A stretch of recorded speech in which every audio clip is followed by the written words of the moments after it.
Welcome, everyone. My name is Nitin Garg, and I'm joined today with our co-host, Nick Palladino King. Hey. And we're honored and really excited to have on our show today Alex King Harris, also known as Rara Avis. Welcome, Alex. Thanks, Nick. Thanks, Nitin. Great to be here. Great to have you, Alex. And Alex, just to introduce you to our audience briefly. You've had a long 25-year career as a musician, producer. You're the CEO of Yogi Tunes, which is an online platform where well-being practitioners, yoga teachers, etc., can access musical offerings for whatever they're looking to create in the world. And you're a village-minded enthusiast, as I read in your intro, which I'm curious to explore in some part of the show if we get to it. But most of all, what really caught my attention was how long ago and how deeply you were involved in ecstatic dance journeys as a pioneer in what we often see as the yoga festivals and the raves and really expression of music, dance movement, and everything there that you've been involved with. So I'm really excited for our conversation today in that realm. And thank you for being here. Anything else you want to add that the listeners should really know before we dive into our grounded meditation? Thanks, Nitin. Just to say I really enjoy the balance between entrepreneurship and creative arts and where those two things intersect. I'm actually baking up a new company right now that's more in the personal growth and personal transformation realm, providing a platform to help accelerate that, particularly in the coach and client relationship, therapist-client relationship. And so I just love playing in both realms. It's a really wonderful balance. And I also had quite a bit of my life that was done in mentorship with youth and rites of passage and helping particularly fathers and sons heal the generational gap of handing down kind of power over dynamics with children. And that was super transformational for how I see our culture and what is needed at this time. So that also influences what I do these days. But other than that, thanks for the intro. It's nice to be here. Yeah. Same. Well, if you want to take it away and guide our listeners through, you have something in mind with which you want to sort of ground us today. We're open to that, and then we'll dive into the conversation from there.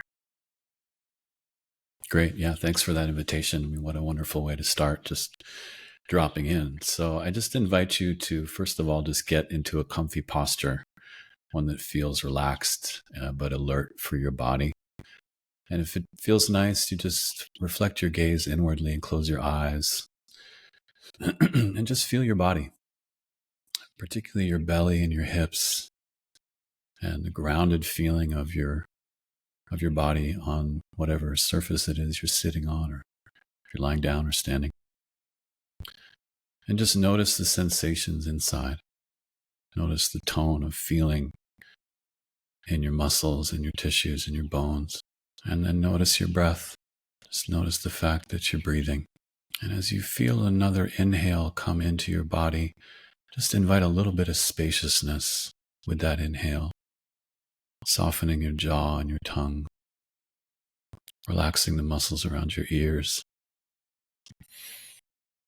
And as you feel your exhale release from your body, just allow that to soften your being a little bit.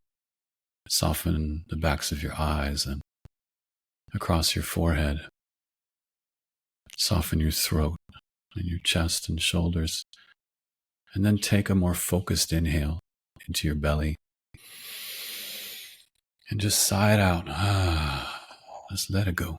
And just inviting you to take a few more nice, deep, focused inhales down into the hips and the pelvis.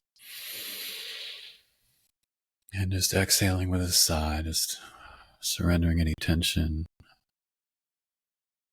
Letting the backs of the shoulders melt open. And just coming to a place of gratitude for the power of breath and of sensation to help us stay in touch with this body, this vessel that carries us through life. giving thanks for all of the things that happen in our bodies each day that are miraculous and often automatic. The heart beating and blood circulating and neurons firing and metabolic exchanges, and just breathing into all of that with gratitude and letting go of anything else you need to let go of to be present.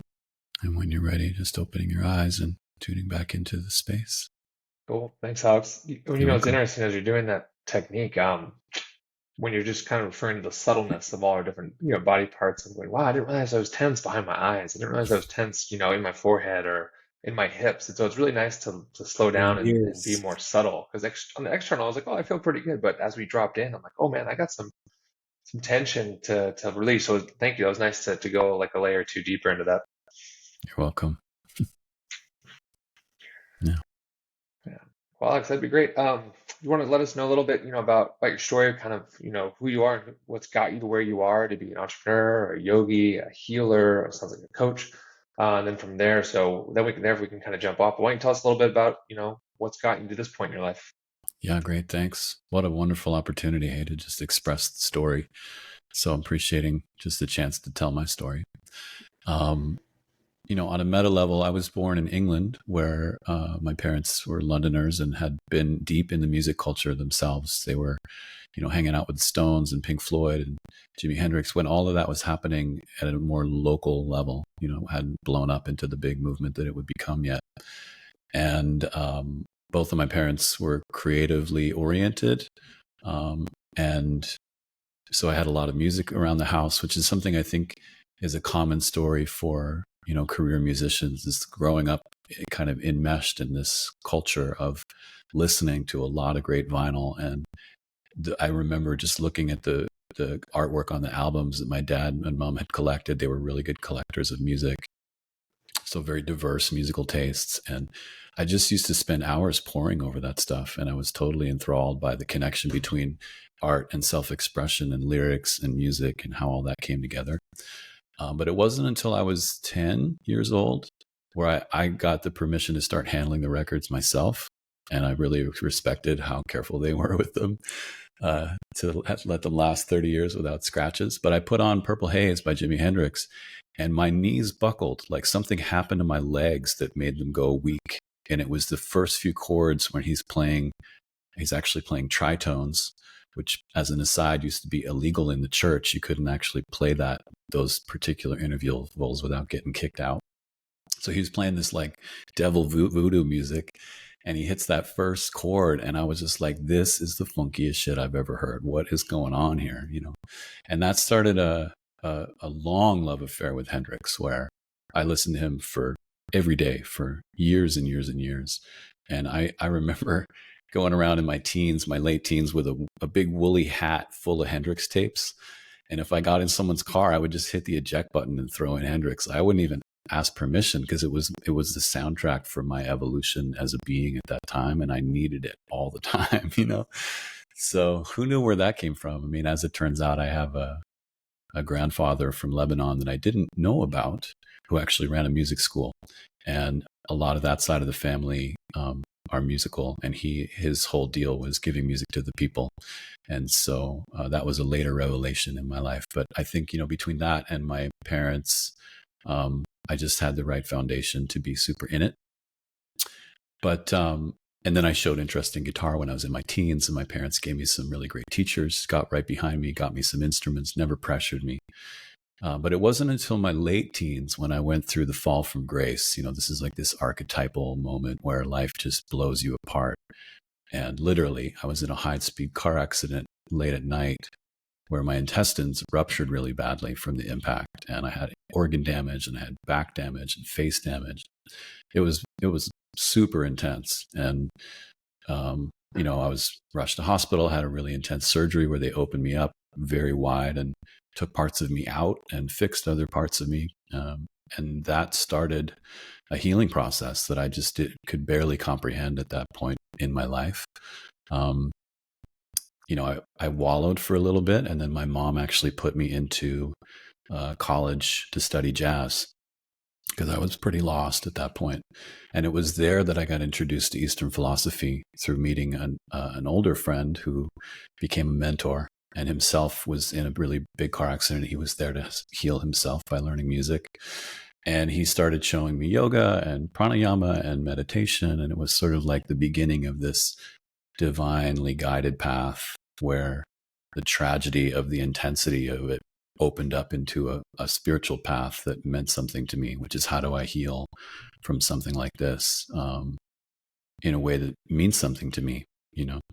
And so the combination of yoga and music became a refuge early on. And it was a place that I would go for just relief from pain. So just learning how to breathe with my diaphragm was intense at first. Learning how to eat in a way that let me feel good and okay was intense. And then I learned how to sing in ways that helped the therapy, helped me kind of reconnect with neural tissue in my gut, and helped me with my moods, and just helped me feel inspired and uplifted.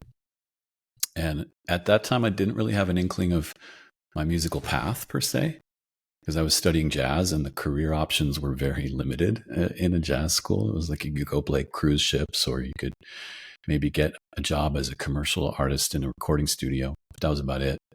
But I had a pretty strong sense from my spiritual path that there was something out there for me. I just had to follow it.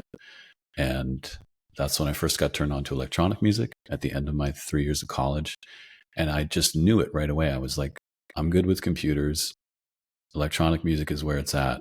I've got a degree in jazz, and I know that I have to keep practicing breathwork and singing. And so let's see what happens. And as it turned out, there was an amazing collective of artists coming up from Southern California called Moon Tribe. And they were doing all-night desert raves in the Mojave Desert. And they came up to BC, where I live, and did these like legendary parties out in the rainforest that no one had ever heard psychedelic music like this. And they were so dedicated to the sound system and the music and the crafting of an all-night journey with no commercialism whatsoever. It was super underground. And I was like, I got to be a part of this. So I got on the bus with them and literally left the next day and went down to LA and started jamming my guitar with DJs and watching what they were doing. And most of them were producers. So I would go to the studio with them and watch what they did there. And unbeknownst to me, LA was the mecca for yoga. So I pretty quickly got a job as a sound engineer for a band called Shaman's Dream, which would turn out to be one of these like mega yoga bands. And we did live ecstatic dance journeys. But for the first 8 months, I didn't say much about being a musician. I just watched in awe because the musicians were top shelf and the scene was amazing. It's like, you know, all these super duper yogis dancing around to live ecstatic dance music. And then I would go to these underground parties and watch the DJs in awe. I was just in awe. I was like, this is the best of all the scenes bubbling up. And so finally I started to reveal that I had some skill in that area and was embraced, also because I was pretty humble, because I'd been given such a big dose of humble pie through my accident. I was pretty small in certain ways, and got invited right into the center of all of it. And next thing you know, I'm playing yoga classes for really, you know, famous yoga teachers and hanging out in those zones, learning how to sequence live music and produce music for a yoga flow, or doing large alternative festival bookings for these, you know, big ecstatic dance experiences that again weren't DJ driven at that point, was more of a live band. And continuing to go through my own healing process and learning how to produce tracks. And, you know, with Shaman's Dream, we made some tracks that became like the staple for yoga classes. I could go into almost any yoga class and I would probably hear my music pretty quick. And I think it's because it was so rooted in my own deep need for healing. And that was where I referenced what I did. I wasn't trying to make something happen for other people. But the feedback was amazing. And out of that also Desert Dwellers was born, and Liquid Bloom were these cross-pollinated projects that I worked on with Amani and with Craig Coland, who were the two main collaborators. Amani was the co-founder of Desert Dwellers and co-founder of Liquid Bloom, and Craig on the Shaman's Dream side. And so we just built this huge library of transformational music. And we were also the co-founders of Yogi Tunes. So it was all coming out of this super prolific period of life where creativity was the way to healing. And I think after that, I just had a wonderful path ahead of me of success, but not fame, and a very clear sense of what I was supposed to do in the world, which is help people unwind their trauma, relax, figure out who they were, restore some sense of integrity and faith in their own path. It's like, it didn't matter how broken somebody was, I could relate, and so people were really attracted to that. And later, I think I found extra joy in the fact that my music started to get used for birthing and for dying and for psychedelic transformational experiences, rebirthing experiences, and really started to see the universality of what I was tapped into and look at life through more of a universal lens of resonance and harmony and vibration, and teach that. And fast forward to today, I'm teaching voice a lot. I teach people how to get out of the way of their own musicality with mindfulness, which is really a beautiful experience, and producing a lot still, and DJing a lot. I became a pretty prolific ecstatic dance DJ and play dance floors all over the place. And what a path, man. Who would have known? I'm just so grateful, for all of it, really. Even though the healing process has continued to be a constant challenge of diligence, and it's easy for me to slip into, depressed states and get off the path. So these days I'm extra diligent and, really careful every day to stay in the pocket. So that's the story. Wow. Cool. So much good stuff there, so many different places we can go. Well, we're always looking for threads here, and one that's really cool and it's touching me is the way I got into yoga was through a car accident at age 18, and had debilitating back pain for up until 25. And it was yoga it was that car accident that got me into yoga. And it was that car accident that it ended up being one of the best blessings that's ever happened to me. And it took 10, 15 years of work to get that pain out of me. And I know Nitin has a similar experience being seriously ill as a child. And, pretty much telling him, hey, there's nothing we can do about it. So I know him and I both have deep experiences of our own pain, physical pain, our own wellness being compromised that actually got us into yoga and healing. So it's so cool that the three of us have that thread, and even going, wow, our car accidents, or why this conversation is happening right in this moment. It's pretty cool to look back 20 years ago for me, and maybe more for you. I'm really interested, Alex, in this kind of cross, this mesh of, we've got yoga, we've got breath work, and now we've got music. And I know Nitin and I have a lot of experience with the breath work and the yoga side.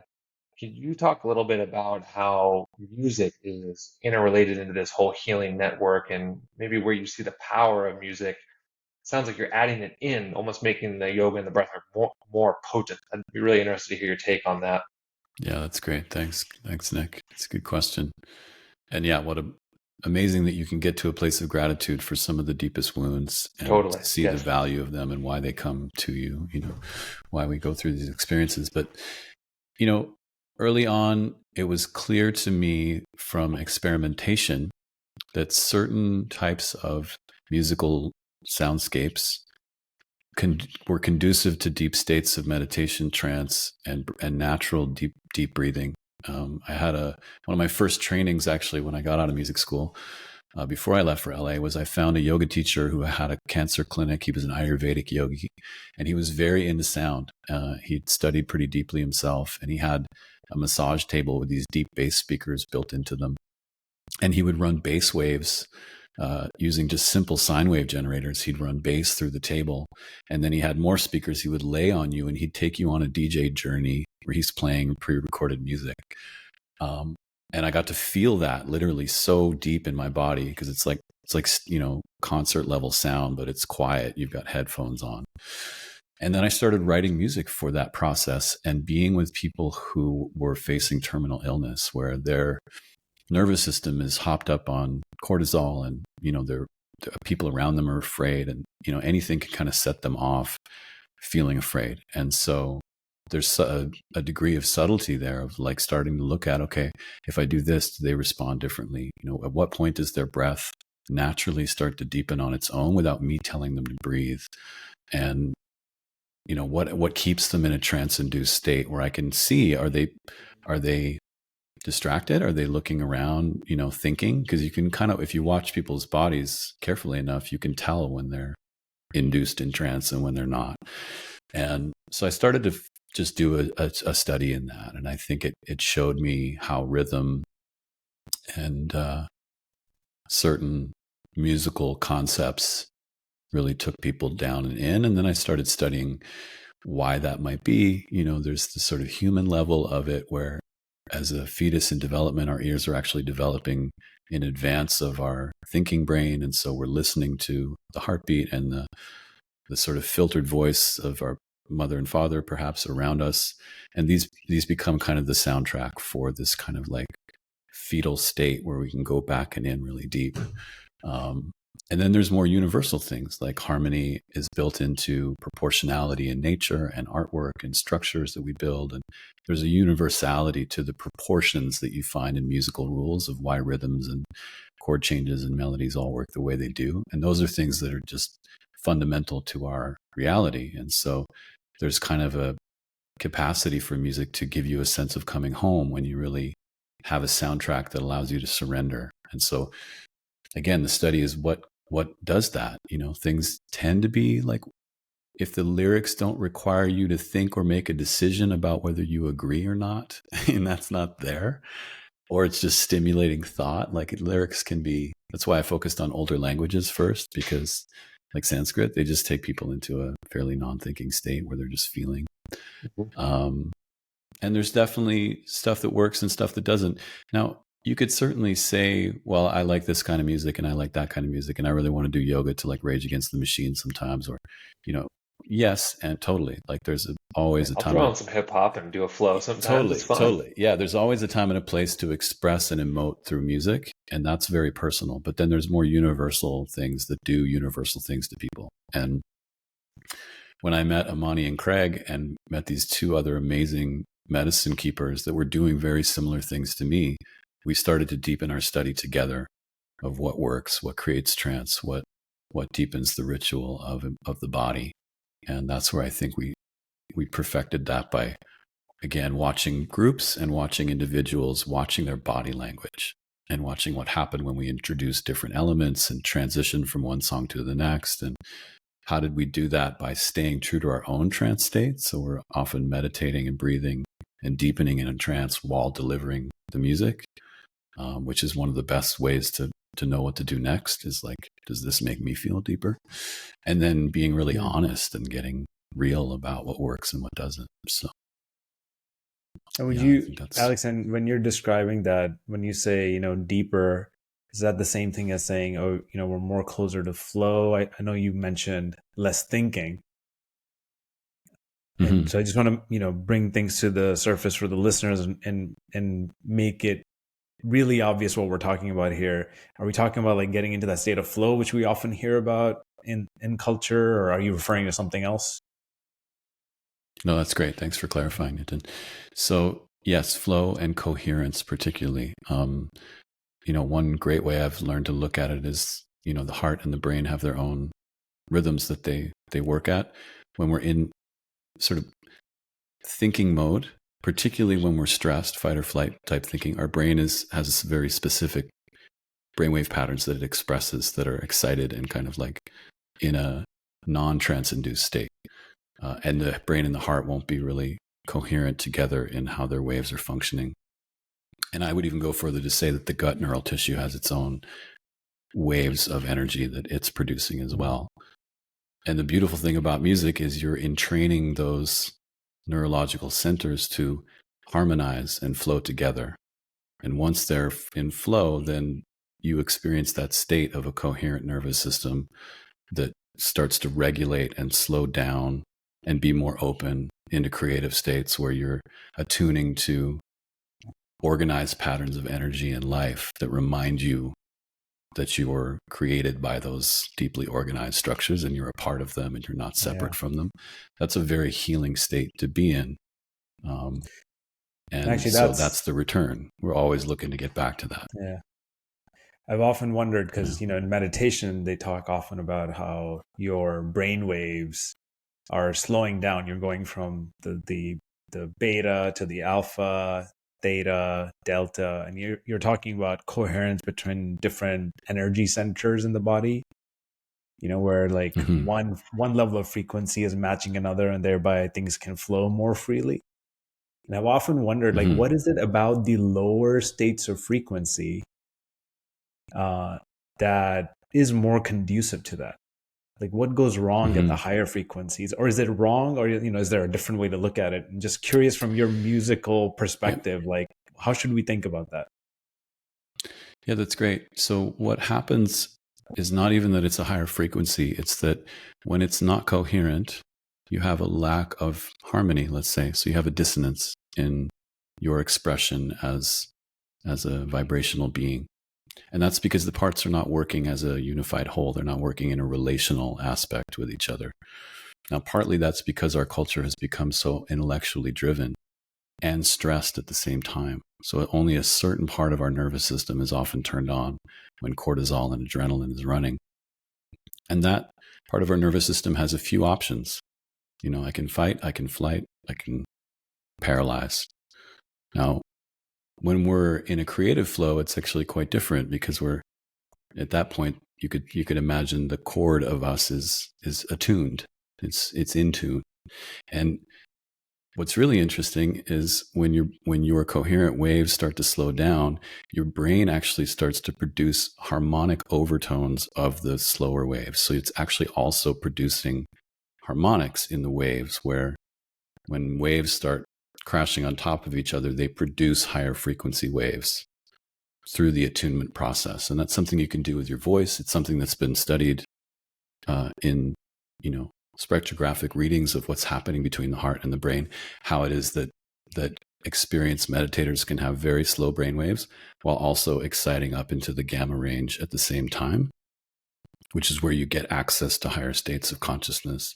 But that's not coming from being highly excited. It's coming from being deeply relaxed, and then the wave structure of your body starts to interact with these higher realms through this process of overtones. And overtones are very important, not just in music, but they're important in architectural structures and in nature. There's so much beauty in it's a specific sequence of notes in music that you learn about, the harmonic overtone series, that allows for a lot of information to be packed into structures in a very organized way. And so that's where sort of, if you kind of like make the analogy into the body, you're starting to access more information because your being is sort of accessing those very attuned structures that contain beauty, essentially, is kind of how we experience it. Yeah, it's so cool to hear you put language to this, because as a yoga teacher, I've had these moments, right? And it's not something I'm able to talk about too much because it's not something I don't think a lot of people understand, right? And it's Mm-hmm. something I've talked about in yoga trainings. I'm like, look, yes, there's asana, yes, there's breath, yes, there's meditation, but when you start to hit these deeper levels of self, and Alex, I'm assuming you've had this in playing music. I've had this while teaching. It's like I can hear, and this may sound weird to say out loud, but I can actually hear the mind of the room, Mm-hmm.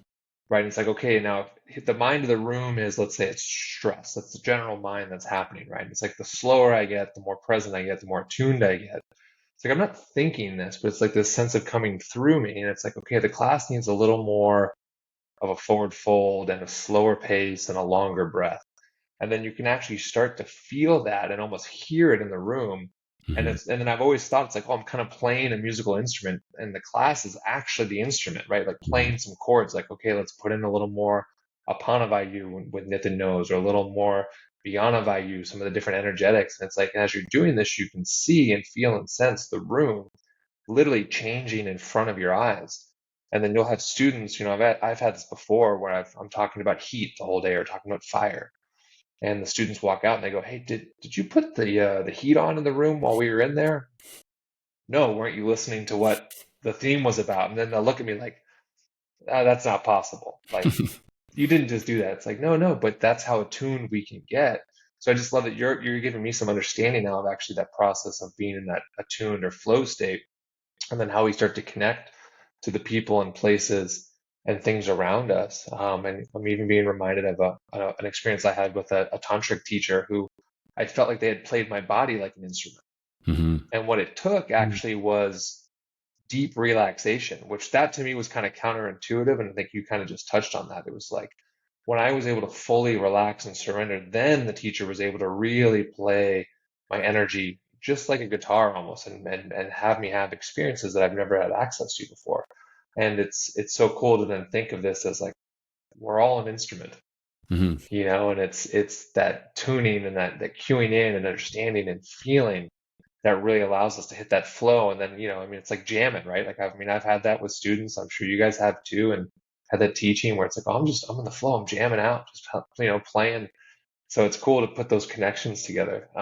It's making me think about the importance of bringing in yoga into the classroom, or bringing in music into the classroom, which I haven't really emphasized. Yeah, so cool. So cool. Yeah, that's great. And I think, it reminds me in some Eastern traditions, there's a process when you go to a concert where the first period is understood as a tuning phase, where it's not just the musicians who are tuning, it's the listeners, where everyone's attuning together to then go on a journey. And it's amazing how aware of that we can be, paying attention to subtle cues in the space of the process of getting into attunement, and how to get a group into that space where there's a group coherent field that you're aware of and you're paying attention to, that is influencing and influenced by your coherence. And if you're dedicated enough to maintaining coherence, then you get to take people on that ride with you. If you come to a teaching experience not coherent, you learn pretty quickly that you have to get grounded first in order to take people on the grounded journey that you want them to experience, no matter how rehearsed you are. For me personally, I'm like, if I show up stressed out and ungrounded, the first 20 minutes, I'm going to be wanting to breathe more and ground more and not expect too much of my capacity as a facilitator. And over time, I've just learned to prepare a lot by making sure I show up present and grounded and coherent. And then I can take people further faster by anchoring into that and being more responsive to what the room needs. How do I get them entrained? And what's really interesting these days is, as a yoga teacher, some of my favorite classes have to do with the setting of a theme, the expressing of a personal story that's actually quite universal, to invite people in and make them feel like they belong in whatever fragmented experience they're having that makes them feel like they're not okay just the way they are, etc. Those psychological levels affect the field so deeply. But when we start to feel safe and comfortable, and you can attune to that and say the right things to make people feel like, oh, I'm good just the way I am, sweet, then the coherence raises up a little bit. And this is something I teach a lot in voice, because people think they have a bad singing voice, which in and of itself creates a dissonant field to make music in. So you want to address that before you even get them singing. I want them breathing and surrendering to the fact that they're good just the way they are. And that might mean I'm transparent about my own insecurities, or it might mean that I focus a lot more on their capacity to listen and practice acceptance and compassion. It kind of depends on, the day and the music of the space, because it's a composition each time. Yeah, and I've had that experience, and I wonder what your take is on this, of almost like the third chakra and the fifth chakra being connected, right? And being like, okay, when someone comes in with confidence, right, in the background, there isn't the narrative of I shouldn't be saying this, or no one cares what I have to say, whatever that soul sucker is, right? That's in the background. It's as you get more confident and more present, then there tends to be a more of a natural channel of flow of here's what I have to say, and then it coming out, right? And not having any kind of tinge on it, or judgment on it, or insecurity on it. How does that show up for you when you're taking people on a journey? Yeah, that's a great question. I mean, I definitely focus a lot of my initial preparatory meditation on the heart and on the sensation of their voice in their heart, because this third, fourth block is so common in our culture, where some part of us hasn't allowed that energy to graduate into compassion and open-heartedness and kindness and acceptance. And trauma can often get locked in here really deeply when we feel that we have experiences when we're young where our voices don't matter, or we're told we're not good enough, or our ideas aren't worthy or whatever. There's so many ways in which kids get reflected onto that they don't matter. They don't mean anything by the power over structures that exist in our culture.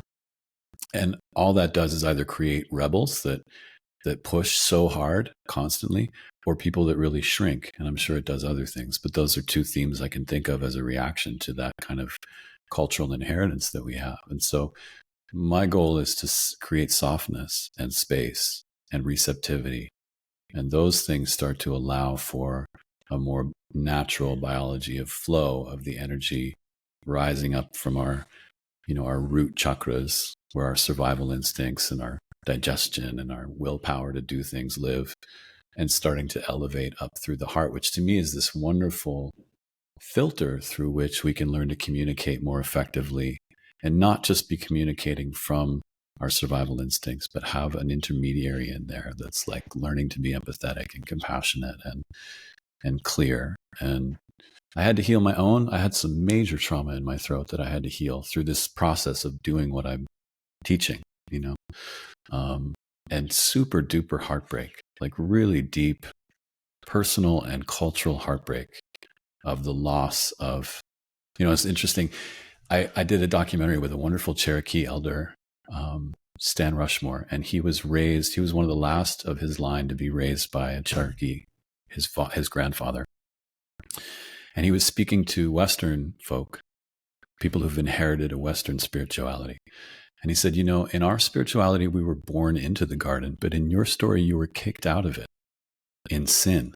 And so on a psychological level, that's heartbreaking to be born into that. Even if your parents, which mine didn't ascribe to Christian behavior. I grew up in a very Christian environment, and that's there. There's this cultural shame of like, I'm just not worthy. Mm-hmm. And so part of the container I try to create is an open spiritual space where whatever you believe is okay. And the inquiry is there for you to decide for yourself what you want to put your faith and devotion into. I'm not there to tell you. I can share my own experience, but I really create that as a fundamental bedrock for a different weaving of relationship to authority, being like, what is the story that you're telling yourself about your existence? And how can that be more loving and kind and accepting? And then the energy comes out and people's voices change and go from being thin and out of tune to full and rich and dignified, so.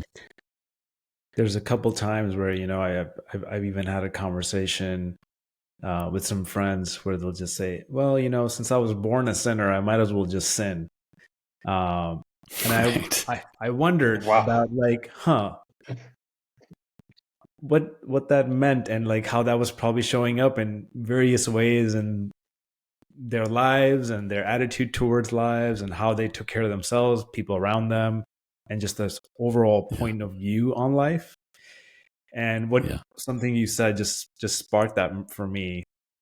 And, it's like this orientation. Actually, I was writing about orientation to life just earlier today, about just a separate topic, but similar theme of just, okay, if we orient in a way that where we're carrying our beliefs or, ways of thinking that if they're creating the type of life we want to create, then awesome, all power to you. But if there's something it's creating or pointing you in a direction that you don't necessarily want to be going, but maybe we've accepted some overarching narrative, that's where choice can be introduced, and people can choose to change their beliefs. People can choose to change their orientation to life if they so choose to. And I'm curious, in this realm, like from what you just described, especially with that interview with the Cherokee elder, being introduced into the garden of life versus being kicked out. I know one of the conversations we had briefly was just how you've been reorienting yourself and reading a lot about Yeshua's teachings. And I'm curious, is there something just within the orientation bit that you've discovered for yourself? Yeah, big time. Thanks for asking. Yeah. So again, having had a negative relationship with Christianity because it was force-fed to me and it wasn't a healthy experience of Christianity growing up when I was a kid, just for the part of the country I grew up in where that kind of religion was very prevalent. I had to go through a process of healing my relationship to those stories and those teachings that actually came to me through Sufi teachings, where they accept all teachers very open-heartedly. And later it came from studying the Aramaic teachings of Yeshua, which is one of the languages he spoke. As I understand it, he spoke Greek and probably Hebrew, but he taught in Aramaic because that was the language of the people at the time. And this particular author, Neil Douglas Klotz, who's an Aramaic scholar, writes about Jesus's teachings from a very different perspective than how they've been translated as the church was consolidating power. And what it did to consolidate power created a very distorted lens on human empowerment, because that's how you consolidate power, is you take it out of the people slowly over time by small decisions that don't seem to be that big, but over centuries they pile up into, a very wealth-centric organization that dictated policy and dictated faith and spirituality.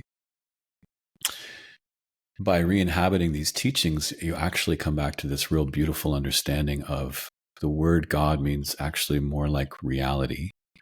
And it means more of an action of being parented or mentored by reality into your own ripeness. That's kind of, if you say the word God, you're actually saying, life, please teach me how to come back into union with you.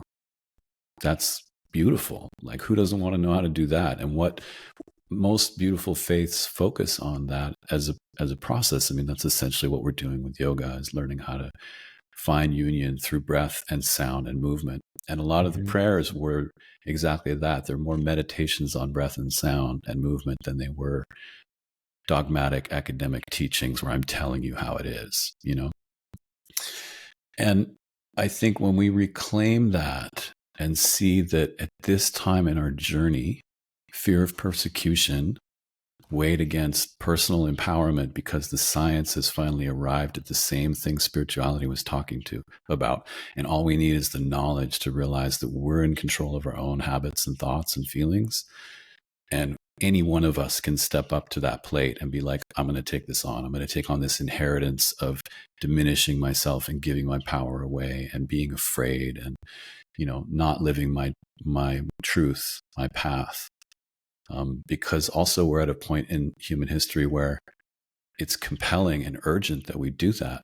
That's really the only way to meet these times with dignity and let go of the need of a happy outcome for humanity, but just be real and be with it. Be with it in the death process that's happening on the planet. Be able to show up with that open-heartedly. It takes a lot of strength and power. And so how do we do that? How do we find teachings that help us cultivate that? And that's really what the beautiful revisiting of these Yeshua teachings has been, is that he definitely was going up against the major power structures of the time. And he was really active on social levels and wanted to change things by being real and teaching people how to be real. And, they pushed back and killed him for it.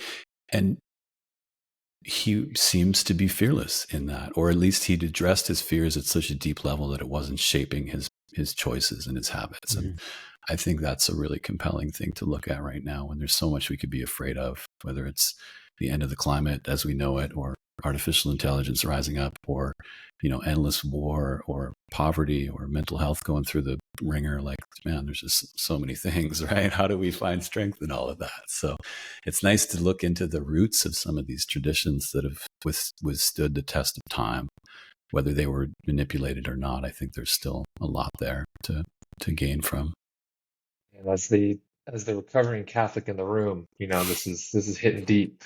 And it's actually something I've discussed extensively with one of my teachers, and he talks about how, exactly what you said, Alex, that what we're demonstrated, from the get-go as a culture and society is, don't shine too bright or else you'll be killed.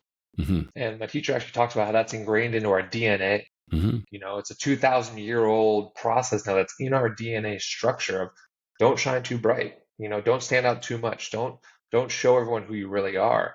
And we've learned as a result to pack that in and stay small and stay controlled. And when I heard that, I was like, man, wow, I can't unsee that.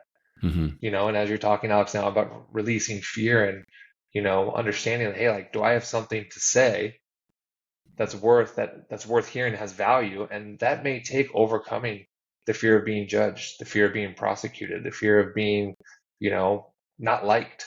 And it's like, man, what's more important? People liking us for who we think they want us to be, or, speaking our truth and being willing to be unliked for who we truly are.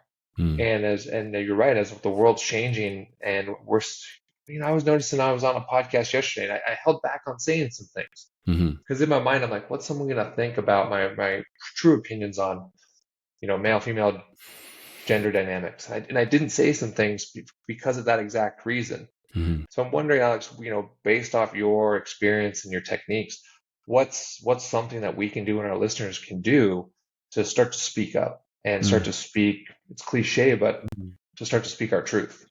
Yeah, it's beautiful. Thanks for asking. This may seem oddly self-promoting, but I would say sing with me online, because the containers that I've been building are a very safe way to start playing around with that. Because what you're expressing is sound and melody, and you're getting in touch with your authenticity without having to turn that into opinions and beliefs. Sometimes when we're wounded, we come from a reactionary place, and it's very difficult to see that in advance of our reactions. And so someone might say something and instantly we're polarized, and we're expressing a polar opinion that reduces the inclusivity in the space of the conversation. And I think at this point, it's worth being very careful and considerate about how we articulate our ideas because of the level of trauma that's been embedded into the culture at large, right? So you're not talking to people who are grounded and resilient and integrated and really connected to the natural rhythms of the earth and at peace. You're talking to people who will go to war in an instant with you.